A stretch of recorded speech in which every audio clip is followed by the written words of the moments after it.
Jangan lupa like, comment, and subscribe channel YouTube TVRI Bengkulu dan nyalakan lonceng notifikasinya.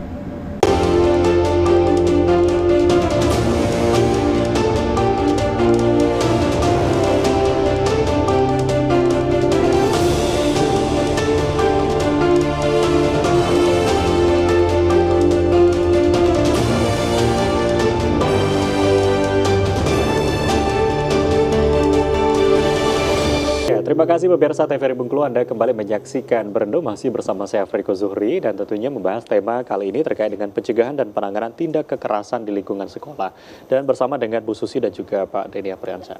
Nah, tadi kita membahas terkait dengan sanksi gitu ya terakhir. Nah, kalau kita bicara soal sanksi, mungkin melihat beberapa kasus ini kan beragam gitu ya. Ada mungkin kasus di sekolah bahkan dilakukan oleh tenaga pendidik sendiri, ada mungkin beberapa dengan sesama pelajar itu sendiri. Nah, ini seperti apa kalau untuk kasus hukum dalam kekerasan ini? Mungkin dari Bu Susi.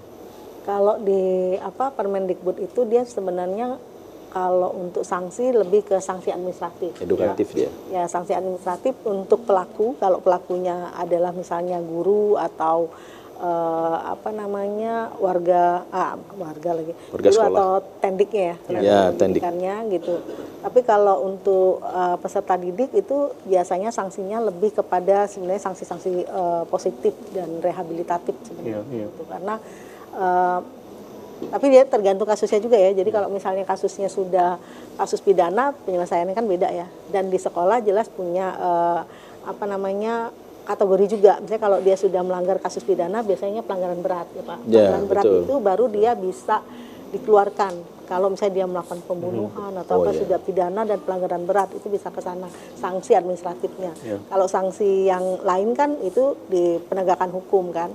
Karena untuk anak misalnya di atas usia 12 tahun, kalau dia melakukan tindak kekerasan yang bersanksi di atas 7 tahun, misalnya pembunuhan, perkosaan, itu kan sanksi maksimal kan 15 tahun. Nah, berarti kalau dia melakukan itu, anak kan sepertiganya hukumannya. Jadi 5 tahun minimal dia akan berada di penjara. Nah, untuk kasus-kasus yang seperti itu, maka penanganannya jelas bukan di TPPK atau bukan di Satgas, tapi di ranah hukum positif gitu. Jadi, tapi kalau misalnya di bawah itu sanksinya kurang dari 7 tahun, dia melakukan kayak tadi lah misalnya perkelahian yang menyebabkan misalnya cedera temannya gitu ya, maka itu mungkin bisa diselesaikan di tim PPK-nya. Sanksinya bisa dilihat lagi, sanksinya akan seperti apa gitu. Jadi memang ada sanksi administratif gitu ya kalau untuk dari Permendikbud sendiri. Nah, kalau melihat beberapa kasus kekerasan mungkin yang sudah terjadi dan lain sebagainya, mungkin ada beberapa kasus-kasus kekerasan yang kita lihat di media sosial yang tadi katakanlah mungkin sesama pelajar itu sendiri yang mungkin tidak fair bagi korban gitu ya, tidak fair bagi korban. Mungkin kasus sudah diketok palu, sudah diberikan ranah hukum, tapi mungkin pendampingan dan mungkin untuk mengurangi rasa trauma dan lain sebagainya. Ini seperti apa? Apakah masih ada tindak lanjut dari dinas sendiri? Ya, terima kasih. Terkait kejadian, kalau memang sudah ada kejadian, memang perlu ada pendampingan. Kalau kena kejiwaan harus ada psikolognya. Mungkin kita kolaborasi dengan PUPA, kan ada WCC, mungkin ada tim-tim psikologi, kan tim ahli kan.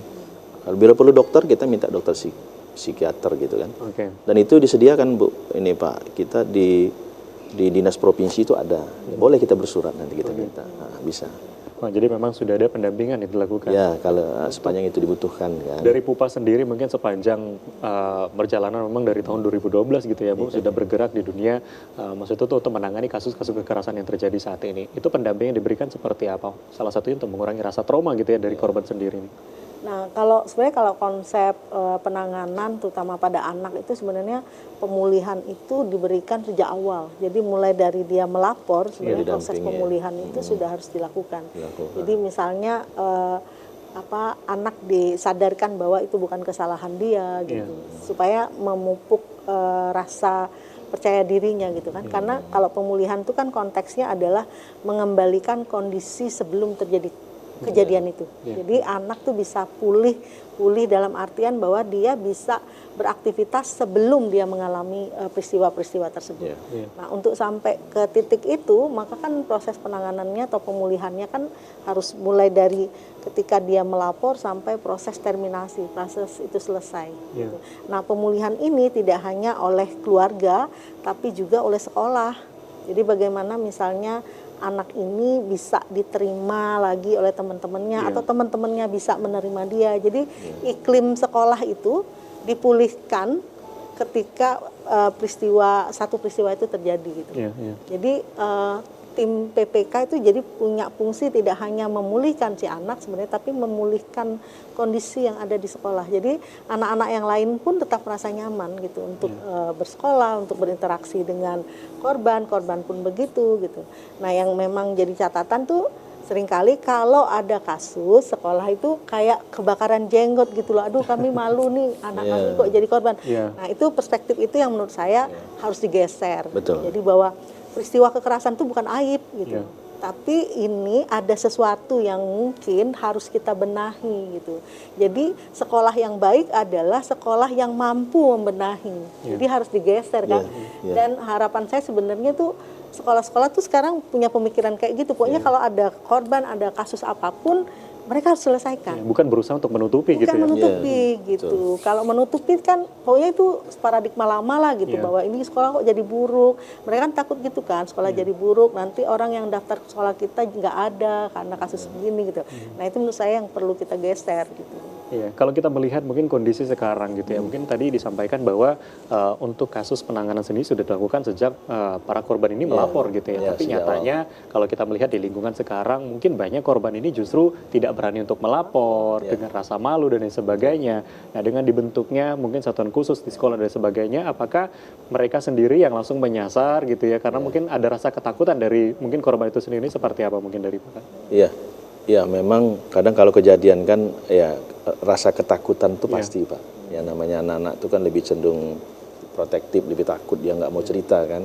Makanya butuh pendampingan. Ya pendampingan itu orang yang mengerti, memahami. Misalnya kalau dia murid, dia dekat dengan guru siapa gitu kan. Nanti diajak guru kelasnya atau guru yang memang menjadi cerita. Anak-anak kadang kan sering bercerita. Nah, jadi diajak gurunya, perlu pendampingan seperti itu.